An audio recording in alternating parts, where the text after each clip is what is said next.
As you know, mga kababayan, nangamuti si Inday sa pag-defend sa Congress ng kanyang budget sa Office of the Vice President. Iwas pusoy po si Inday, pero hindi umobra, mga kababayan, ginisa pa rin siya ng mga congressmen. Si Pampanga Representative Gloria Macapagal Arroyo, dating Pangulo at barkada ni Inday, nag-attempt sana na mag-abogado kay Inday, kaya lang hindi rin po lumusot.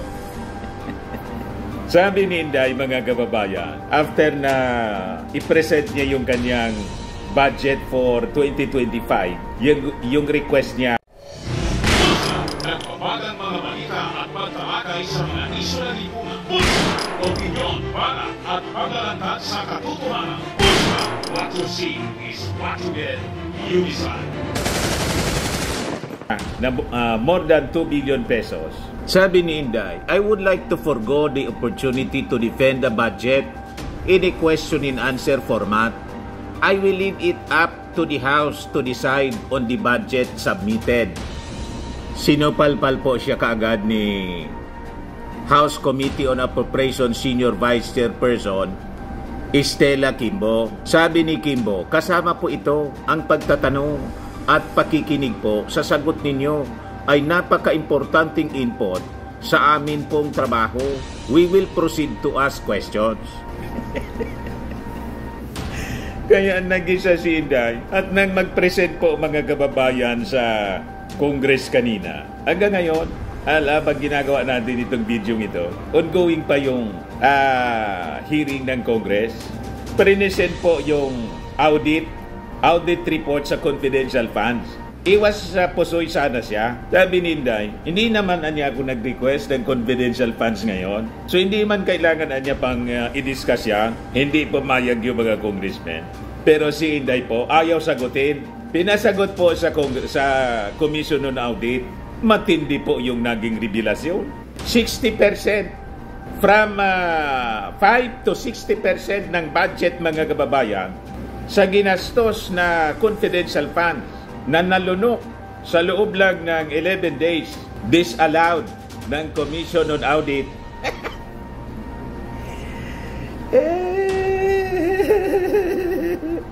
Laking problema po ni Inday. Ako tingin ko, mga kababayan, baka ito yung maging basis po para yung kinatatakutan ni Inday na impeachment laban sa kanya na sabi may isinisulong na impeachment. Pero sabi ng mga congressmen, wala man na niya. Pero ito po na nadiscover dito na umalingasaw sa budget hearing, mga kababayan, ng budget ni Inday sa Congress, malamang ma-impeach si Inday for corruption and betrayal of public trust. Ito, analysis ko lang po, mga kababayan, kasi matindi po yung naging revelasyon. Pakinggan natin si Inday, mga kababayan, habang gustong magpalusot. So ito, mga kababayan, yung live coverage ng Congress, House of Representatives Committee on Appropriations Budget Briefing, hearing para sa proposed budget ng Office of the Vice President. Pakinggan natin si Inday. Madam Chair, I'm recognized. Yes. Madam Vice President. I would like to forgo the opportunity to defend the budget in a question and answer format. I will leave it up to the House to decide on the budget submitted. Madam Vice President, we have 17 members listed for interpellation, and as you know, you've been here many times for our budget briefing, that this is an important part of the budget briefing.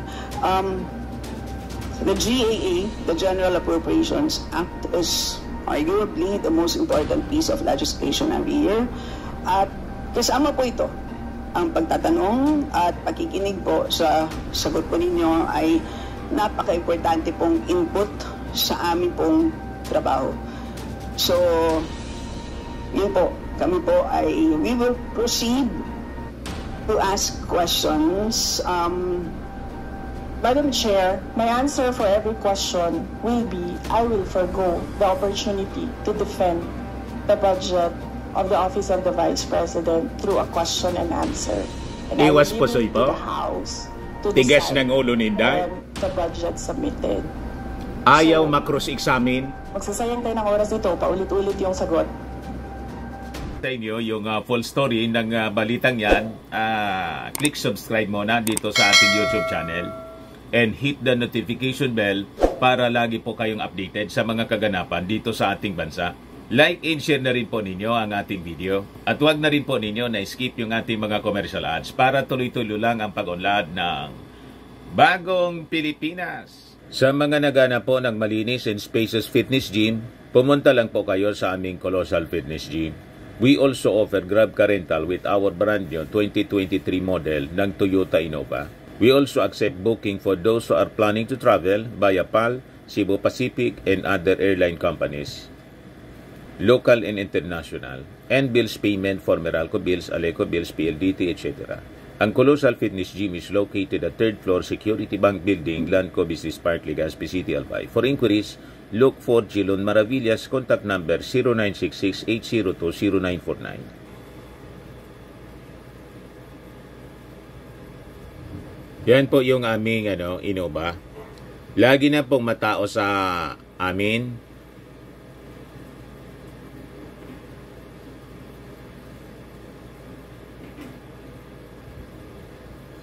Yan po mga bagong clients namin. Napakaganda at colorful at napakalinis ng aming gym po.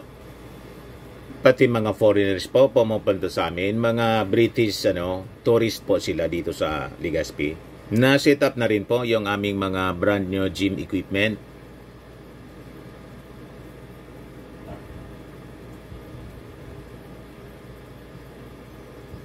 May treadmill na rin po kami. Ito naman po yung bago naming product na binibenta online. Eye Glow Serum, whitening po siya. Tingnan ninyo yung epekto sa aking anak na architect before and now. Yung mga inquiries po ninyo, dumiretso na lang kayo sa kanyang Facebook account, Riz Maravillas. Ito naman po, Firmax Firming and Lifting Cream. Pinapahid po sa mga pulses in affected area. Mainam po sa paninigas ng mga kasukasuan. Ito naman po, Automax Radiant Serum. Sa mukha naman yung application. Anti-aging po siya. You will look 10 years younger than your age. Sa mga cancer patients naman po, baka lang gusto ninyo itong itry. Naing siya red mixed fruit drink. Hindi mo po siya gamot, food supplement siya. Kaya lang, gawa siya mga kababayan sa goji berry. Yung goji berry may anti-cancer properties. O ngayon, yung mga inquiries ninyo, dumiretso na lang kayo sa aming messenger sa Facebook para masagot namin agad. Ayos pa? Ayos na ayosan niya, Mr. Maravilla. That is acceptable to us. Unless I hear any objection, that is acceptable to us. Okay. Because it is, I believe, karapatan din po ng bawat Pilipino na marinig po nila ang katanungan po ng 17 po na nakalista sa ngayon.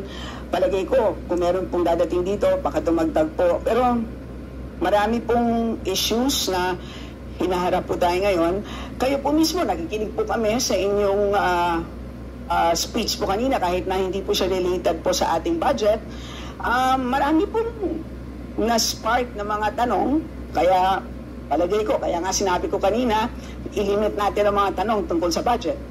So, yun po. So, kung kayo po ay binigyan po namin ng pagkakataon na i-share po ang insights, kami po ay magsasabi din po ng aming mga katanungan. So with that, the Deputy Minority Leader, Madam Castro, may now proceed. With all due respect, I will not Madam Chair. repeat my question every time, my answer every time there is a question. May I seek permission that every time there is a question, that is my answer. Madam Chair, I will call you and you can do as you please, Madam Chair. But I will recognize you. Okay. And then, Madam Chair, may I be given the opportunity to explain why I will not and I will forgo the opportunity to defend the budget in a question and answer in the committee and leave it to the House of Representatives to decide on the budget submitted. Madam Chair, point of order. Kasi po, tapos na ang presentation time kanina. So that was the opportunity for the resource person para magsalita. So now we have formally entered the interpellation period. So mas mainam po na pakinggan na ng Vice Presidente ang tanong na ating mga House members. Tama po. So, the Chair agrees with the Honorable Manuel. We will proceed with the question and... Excuse me, Madam Chair. Wait or order. Please wait to be recognized, sir. So, we will proceed That's my at this point. Point of order, Madam Chair. And what is your point of order? May we know the rule on which your point of order is based? The Honorable Bautista, may we know the rule on which your point of order is based? Because the Vice President already manifested that... Kindly, sir, present the rule so we can rule accordingly. What is the rule on which your point of order? What is the point of order first and the rule on which this is based? What's the point of order also of Congressman Raul? Malamang kakampi to ni Inday. If you will question Yes. Si Bautista. my point of order, you have also to question the point of order of Congressman Raul.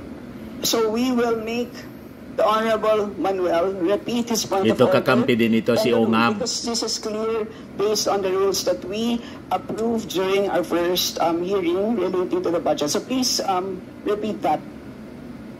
Madam Chair, ang point of order natin ay batayan sa paano ang rules of procedure natin sa Committee on Appropriations na after mag-present ng ating mga resource persons, they are given time, kung may slide sila, may video sila, may speech sila, nasa kanila po yun. And after that, ay magpo-proceed sa questions ng ating mga mambabatas. So yun po yung established rules natin sa Committee on Appropriations na supposedly ay alam din ng lahat ng mga members natin. So kung iniiba natin yung format, yan ay pagbabali dun sa established rules ng committee, Madam Chair. Yes, and Madam Chair. So, excuse me, Madam Vice President, there's a point of order that was raised, so we have to first rule on that. So there's a procedure that we have to follow. Yes. Madam, May I just say that this is Mainit not part kaagad of the pa? presentation. This is an explanation of my answer. no, but there is a point of order we will have to first decide upon. Pasensya na po. So, what? So there's... So, are you objecting to the ruling of the chair, the Honorable Bautista? So we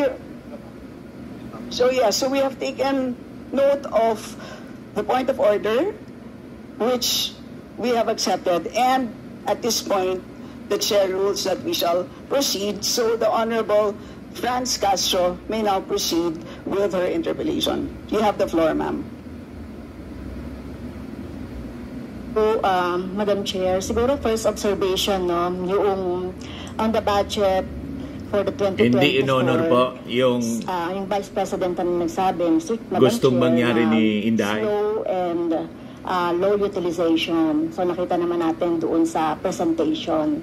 So yung utilization ay napakababa. Pero syempre comment ko lang, no, mas mabilis siya sa confidential funds. 100% in 11 days. Madam Chair, so, May Madam parinig na Chair, kagad. so according 11 to days. the utilization of the confidential and intelligence funds submitted by the COA, Gigisahin na siya sa confidential to us, funds. No, so we can we have here surveillance and monitoring. Sabihin ko lang, Madam Chair, no, yung purchase of information out of 125 million confidential funds in 2022, purchase of information 14 million, payment of reward 10 million, rental and other incidental expenses relative to the maintenance of safe houses 16 million, purchase of supplies 35 million, provision of medical and food aid 40 million, payment of incentives or traveling relative to confidential operations 10 million. So a total of 125 million conducted surveillance in 132 areas in 11 days. So 100% utilization. Madam Chair, I have also here a report about the notice of disallowance Ayan po. According to the notice of disallowance, the COA disallowed 73,287,000 out of 125 million confidential funds used by the OVP in 2022. So this is 58.62% of the 125 million. So can you confirm, the Vice President? Madam Vice President. Madam Chair, since you allowed her a snide comment, you will allow me a snide comment as well. So my question is, Madam, can you yes. confirm? Yes. Yeah, okay. Diba? Okay. Yes, Madam Chair. So Before you proceed, may I remind both our guests and our resource You should have reminded her when she said that. Naginit na si Inday. I call your attention, Madam Chair, you did not recognize me. So, ngayon, sasabihin ko na, if you allowed her that, you allowed me a snide comment as well. I don't recall hearing a snide comment, Madam Vice President. Ang snide comment, that's a matter of judgment. So please proceed with Secretariat, Madam Chair, I would like the Secretariat to repeat the first 3 lines of the comments. a point of order, Madam Chair. Point of order, Madam Chair, kasi parang... So let's please proceed with the answer. Point of order, Madam Chair, kasi parang siya yung nagpe-preside eh. Kasi inuutusan ng secretariat natin sa Committee on Appropriation. Yes, Masyadong entitled si Inday. With the response, there's a question. Please proceed with the response. Madam Chair, I do not understand bakit a person convicted of child abuse is still sitting. Malayo sa topic na naman si Inday. Point of order, yung sinasabi natin na dinadivert ang usapan sa ating budget hearing. Kung nagawa po niya yan sa Senado, Madam Chair, dapat hindi natin yan pahintulutan dito sa Kamara. You allowed her a snide comment and then you will not allow Please wait a snide comment. Excuse me, our members and our guys. Please wait. Don't go to this rabbit hole. Please wait to be acknowledged before you speak. Okay, so at this point, Honorable Manuel. Madam Chair, again, it's another point of order kasi kapag may mga deliberation tayo, we should stick to the topic. Hindi pwede, Madam Chair, na dinadivert natin yung usapan para hindi natin sagutin yung tanong ng mga mambabatas natin. This is actually the best opportunity, formal proceedings, nakikita po ng publiko para malaman anong sagot ng Vice Presidente. So hindi po natin napapayagan ang ganong mga argumento na hindi naman tumutumbok sa topic natin. So, Madam Vice President, there's a question easy for you. Please make your responses direct to the point. Sige, ma'am. I will make this easy for you. What rules are we using for this budget hearing? We have our rules. Yes, ma'am. Adopted by the Committee on Appropriations. Right, okay. We searched for that rule. So, we only found the general rules. So, we have a copy of the rules for the budget hearings. Well, as far as I'm concerned, mas importante ang rules para sa amin. Kayo po, ang kailangan nyo lang marinig is yung acknowledgement for you to begin to speak. Yun lang po ang pinaka-importante para sa guests. Sa totoo lang po. Yes, ma'am. So, ang pinaka-importante, yes, you may proceed. At saka po yung adjournment. Yun lang po. Yung termination po. Yun ang pinaka-importante lang po. For the rules, yun ang ay importante para sa members. But we may provide the copy to you. Yes, ma'am. So please proceed and answer the question. May we request a copy? Yes, absolutely. But please, there is a question. And do you want us to repeat the question? And we will not penalize you all the time. You can repeat the facts from the notice of disallowance. I will read the Honorable Franz. Yes, Honorable Franz Castro, you may repeat your question on the notice of disallowance, I believe. Yeah, tama, Madam Chair. So according to COA, the notice of disallowance is amounted to 73,287,000 out of 125. At ito po, Madam Chair, yung mga breakdown ng mga disallowed na mga na mga purchases. So reward payment of 10 million, payment of rewards, various goods, 34.857 million, payment of rewards, medicines, 24.93 million, tables, chairs, desks, computer and printers, 3.5 million. So, ang question, Madam Chair, so yung letter A, B, and C, so nakita naman natin nandoon yung sa joint circular. How about yung ito, no? How about yung mga tables, chairs, desktop, computer, na umabot po ito sa 3.5 million.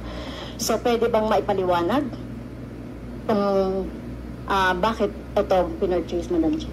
Madam Vice President. Madam Chair, I still request for the rules of the budget hearings. Okay, gusto mo sagutin ko, ma'am. Yes, Madam. This is a hearing for the budget of 2025. Nasaan dito ang confidential funds? Yung tanong niya, Madam confidential Chair. funds. Nasaan dito? Honorable Friends, Ito yung continuing, continuing questions pa natin noong 2024, during the last budgets. Hindi na ipaliwanag itong 125 million na alam naman natin na wala ito sa budget ng 2022. So, ito, Madam Chair, sa rule naman natin, lahat dito tinatanong no? So, according to the budget, whether it is in the past, kasi nakikita natin yung utilization noong mga budget, kahit na yung past years, ay pwede nating busisiin dito, Madam Chair. Tama ba ako, Madam Chair? I will agree with you, the Honorable Franz Castro. You may proceed. Yes, ma'am. Vice President. Yun yung sagot ko, ma'am. Nasaan ang topic natin dito at ang pinasubmit ninyo sa amin is the budget proposal of 2025. Where in the budget proposal of 2025 is the item confidential funds. In aid of legislation nga ninyo, nakalagay nga doon sa rules ninyo, diba? The discussion should be germane to the topic. The topic is the 2025 budget proposal. Now tell me, Madam Vice President, the Honorable Franz Castro has already provided a sufficient explanation for why she asked the question. So please proceed with your answer. Madam Chair, why are we discussing the budget of 2023 and 2024? Honorable Franz Castro. So, kung ayaw niya Umuusok na si Madam Inday. Chair, so let me go through na lang with the question. Kasi related naman ito. Ayaw Madam matanong Chair, ng confidential funds. Pinasyo natin ito noong Disallowed last po. year, Almost yung 60%. 125 million na ito, hindi ito maipaliwanag, no? Dahil nga confidential no? Nagtago sa word na confidential. At ngayon, kailangan nating maipaliwanag at it is in the interest of the people. Yung 125 million na ito, Madam Chair, kaya kailangan ito na mabusisi at kailangan ito maipaliwanag ng OVP. Kaya hindi tayo pwedeng questionin ng mga rules, questionin ng mga topic, etc. Dahil related din naman talaga ito sa budget, Madam Chair. Madam Chair, Yes, you may proceed. I request that the chairperson of the Finance Committee preside over this hearing. Madam Vice President, with due respect, you are not allowed to do that, Madam Vice President. Arrogante masyado po, si You Inday. are not allowed Siya na yung to nagdidictate. introduce any motion. You are a research person this hearing, Madam President. I Vice did not move, President. ma'am. I requested as your research person, I requested So that your the request chairperson is of the denied, committee. Madam Vice President. Just please answer the question.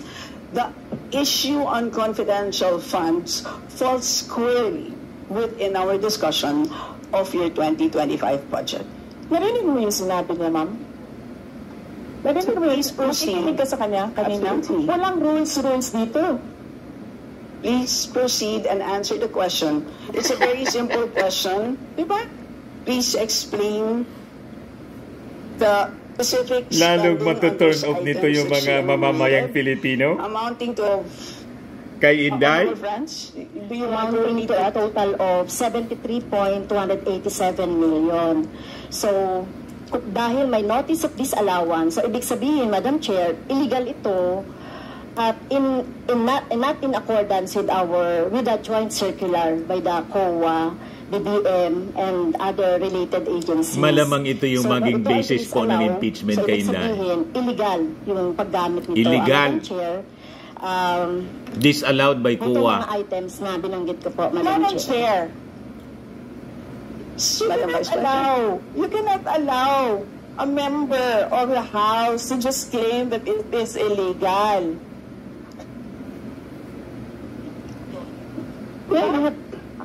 That is a notice of disallowance. Umuusok na si Inday. Disallowance. That is a procedure inside the Commission on Audit. Hindi sa upuan niya. The Honorable Friends. Okay, thank you, Madam Chair. So, thank you for the explanation, Vice President. Okay, next. According to accomplishment report of OVP, it spent 10 million for payment of reward. So, Madam Chair, in 11 days, ilang tao kaya at magkano kada tao ang reward? In fact, COA disallowed the whole amount spent by OVP for payment of reward. Hindi ba, Madam Chair, questionable ito? Madam Chair, the invitation letter that we received from the House of Representatives.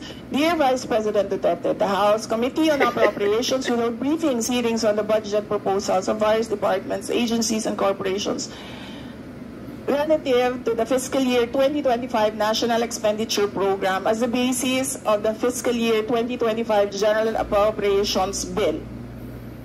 Nasaan? Sa presentation ko kanina, ang haba. Ang confidential funds. Honorable Friends, Castro.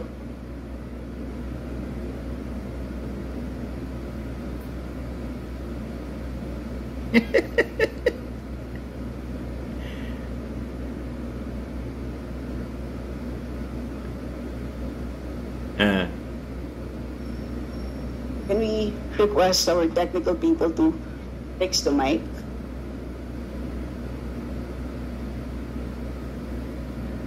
Umuusok po si Inday. Ayaw niya talagang ipaliwanag. Booking na po. May records yung Congress. From the Commission on Audit. Disallowed po. Laki ng problema po ni Inday. Ang pwede niyang gawin kung ayaw niyang magpaliwanag ng budget po ng Office of the Vice President, mag-resign na siya as Vice President. Walang magtatanong sa kanya. Di ba? Hindi siya bagay na mag-occupy ng posisyon sa gobyerno po. Kasi sa gobyerno po, ang ginagastos na budget galing sa taxes. So, there should be transparency. Tama po mga kababayan? Inasanay sila doon sa Davao. Walang nagtatanong sa kanya. Di man pwede yan dito. Natin ng ating resource person. Practice po natin sa House na para po tayo ay makapagtalakay ng budget na pinopropose para sa susunod na fiscal year. Chine-check natin paano din gumagastos yung mga ahensya even in the current year and in the past year. Also, Madam Chair, Section 162, Rulings as Precedents, rulings on questions raised by members shall form part of the parliamentary practice of the House. At practice po natin since time immemorial na hindi lang po ang proposed budget yung tinatalakay. Kasi yung performance ay dapat bahagi din ng discussion. Yun lang, Madam Chair. Noted. Honorable Friends, could you kindly check if your mic works? Okay, thank you. Sukol na kasi si Inday po. Na-corner siya. So yun po, no, yung sinasabi natin kanina, yung payment ng reward, the resource person can answer this. Questionable, tingin ko ay questionable ito. Okay? So, next, according to the accomplishment report, isa sa pinaggamitan ng OVP ng confidential funds ay yung provision of medical and food aid. This is not allowed under the Joint Circular number 2015-01 dahil kailan pa naging confidential fund ang pagbibigay ng ayuda or Kung ito naman ay ginamit sa mga ginamit na tao, informant, in 11 days, so paano kaya ginamit itong 40 million na ito, no, para sa medical and food aid in 11 days, Madam Chair? So yun yung tanong ko. Kung hindi ito ginamit doon sa mga aid,